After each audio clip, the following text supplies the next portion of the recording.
So ఈ వీడియోలో మనము టూల్స్ ఎందుకని టూల్స్కి ఎక్కువ ఆపర్చునిటీస్ వస్తున్నాయి డెవలప్మెంట్ కంటే. సో ఈ వీడియోలో దాని గురించి మనం డిస్కస్ చేస్తున్నాము. చాలా మంది నేను ప్రీవియస్గా చెప్పాను. సో ఆబ్వియస్లీ డెవలప్మెంట్కి మనకి ఎక్కువ ఆపర్చునిటీస్ ఉంటాయి, ఎప్పటికైనా కానీ డెవలప్మెంట్ అనేది ఉంటుంది అని చెప్పి. కానీ ఇప్పుడున్న ప్రజెంట్ సినారియోలో డెవలప్మెంట్ 6 months బ్యాక్ చెప్పిన మాట. కానీ ఇప్పుడు మీరు అనుకోవచ్చు, ఇప్పుడు టూల్స్ ఎందుకు ఎక్కువ ఆపర్చునిటీస్ ఉన్నాయి డెవలప్మెంట్ కంటే అని చెప్పి మీరు మాట్లాడుతున్నారు. మీరు అప్పుడు చెప్పారు కదా డెవలప్మెంట్కి ఎక్కువ ఆపర్చునిటీస్ ఉన్నాయని చెప్పి. సో దీని గురించి మనం ఒక విషయం అర్థం చేసుకోవాలి. సో ఫస్ట్ ఆఫ్ ఆల్ ఏంటి అంటే, ఎప్పుడైనా కానీ నేను I will stand with my words, డెవలప్మెంట్కే ఎక్కువ ఆపర్చునిటీస్ ఉన్నాయి. కానీ టూల్స్కి ఎందుకు ఎక్కువ ఆపర్చునిటీస్, ఈ డామినేషన్ ఏంటి అనేది మనం ఒకసారి అనాలిసిస్ చేసుకుందాం. సో టూల్స్ అనేవి ఎందుకు వచ్చాయంటే, టూల్స్ అనేవి కాస్ట్ కటింగ్ కానీ కాంప్లికేషన్స్ తగ్గించి చాలా ఈజీగా మనం కావాల్సిన దాన్ని అప్లికేషన్ కానీ లేకపోతే సాఫ్ట్వేర్ని కానీ డెవలప్ చేసుకోవడానికి ఈ టూల్స్ అనేవి వచ్చాయి. ఇంతకు ముందు ఎలా ఉండేదంటే, సో HTML5 CSS3 వచ్చిందంటే HTML5 వస్తేనే చాలా మంచిగా ఆపర్చునిటీస్ ఉంటాయి. తర్వాత CSS3 అంటే CSS3 కాదు CSS. తర్వాత ఎందుకని మళ్ళీ దానికి కూడా డిమాండ్ తగ్గిపోయింది అంటే, బూట్ స్ట్రాప్ వల్ల. ఆల్రెడీ ప్రీ స్టైల్ అంటే అదొక టూల్, అక్కడి నుంచి మనం తీసుకొచ్చి మనం పెట్టుకోవడం, ఇక్కడ మనం కొత్తగా చేసేది ఏముండదు.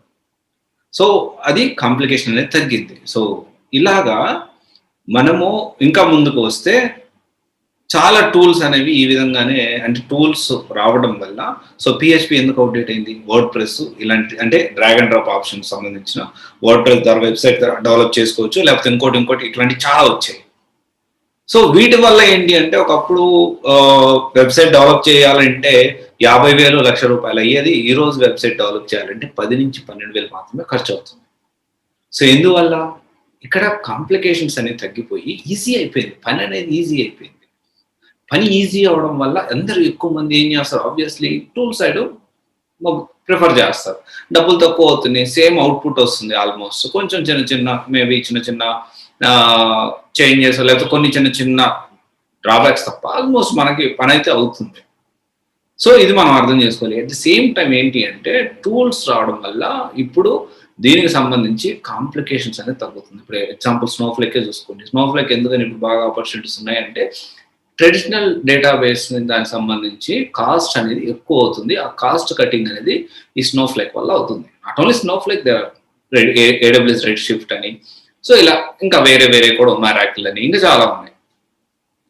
సో ఇది మనం అర్థం చేసుకోవాలి. ఇంకొక విషయం అర్థం చేసుకోవాలి, ఇప్పుడు టూల్స్ ఆపర్చునిటీస్ ఉన్నాయి, టూల్స్కి ఆపర్చునిటీస్ ఉన్నాయి అంటారు. మన దగ్గర డెవలప్మెంట్ ఆపర్చునిటీస్ ఉన్నాయి అంటారు. సో ఇది ఏంటి ఇది అని మీరు అడగచ్చు.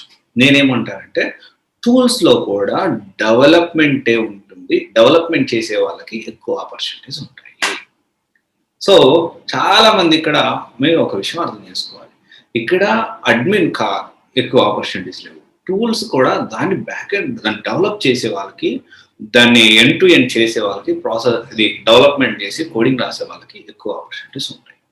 సో ఇలా మనం ప్లాన్ చేసుకుంటే, సో ఎప్పుడైనా కానీ డెవలప్మెంట్ అనేది టాప్లోనే ఉంటుంది. సో కాకపోతే లాంగ్వేజెస్ అనేవి కొంచెం మేబీ లాంగ్వేజెస్ కంటే కూడా ఈ టూల్స్ డెవలప్మెంట్ అనేది మనకి దాని మీద ఎక్కువ ఆపర్చునిటీస్ ఉన్నాయి. సో ఇదందరూ మనం అర్థం చేసుకోవాలి. అండ్ చాలా మంది ఇందాక కూడా ఒక స్టూడెంట్ అడిగారు, స్నోఫ్లేక్ ఆపర్చునిటీస్ ఉన్నాయి.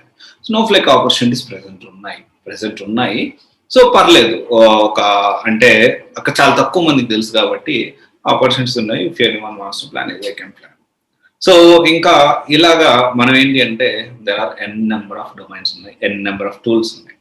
మనం ఏం చేయాలి అంటే, దాని మార్కెట్ షేర్ తెలుసుకొని దాన్ని బట్టి మనం ఆ టూల్ అనేది ప్లాన్ చేసుకోవాలి. అండ్ కోడింగ్ కాంప్లికేషన్ ఎంత ఉంది, తక్కువ కాంప్లికేషన్స్ ఉందా, ఎక్కువ కాంప్లికేషన్ ఉందా, సో ఇవన్నీ చెక్ చేసుకోకుండా తొందరపడి ఏది అంటే అది తీసుకొని తర్వాత ఇబ్బంది పడద్దు. ఓకే, సో ఇక్కడ కూడా టూల్స్ ఆపర్చునిటీస్ ఉన్నాయి, కానీ టూల్స్ని డెవలప్ చేసే వాళ్ళకి ఎక్కువ ఆపర్చునిటీస్ ఉన్నాయి. సో ఈ విషయం మీరు అర్థం చేసుకుంటారు అనుకుంటున్నాను. సో చాలా మంచిగా కాల్స్ ఉన్నాయి, ప్రాపర్గా ప్లాన్ చేసుకోండి. అండ్ వర్క్ ఫ్రమ్ హోమ్ ఉంచినా తీసేసిన మనకి ఏమీ ప్రాబ్లం ఉండదు. సో జాగ్రత్తగా మన కెరియర్ని బిల్డ్ చేసుకుందాం. ఓకే, సో మీరు జాబ్ వచ్చిన తర్వాత లేకపోతే చాలా మంది అడుగుతా ఉన్నారు, వర్క్ ఫ్రమ్ హోమ్ తీసేస్తే మనకి వర్క్ సపోర్ట్ ఎలా సార్ మాట్లాడతాం దీని గురించి. మనము దీని గురించి నేను ఒకసారి చూస్తాను అసలు మనం ఎలా చేయాలి ఏంటి అనేది చూసి దాన్ని బట్టి మీకు అంటే ఎలా మీకు అప్డేట్ చేయాలి ఏంటి దానికి ఎలా ప్లాన్ చేసుకోవాలి అనేది నేను వర్కౌట్ చేసి మీకు అప్డేట్ చేస్తాను. Thank you. This is Raj signing off సివస్సి guidance private limited, one stop solution for all job oriented courses. Thank you.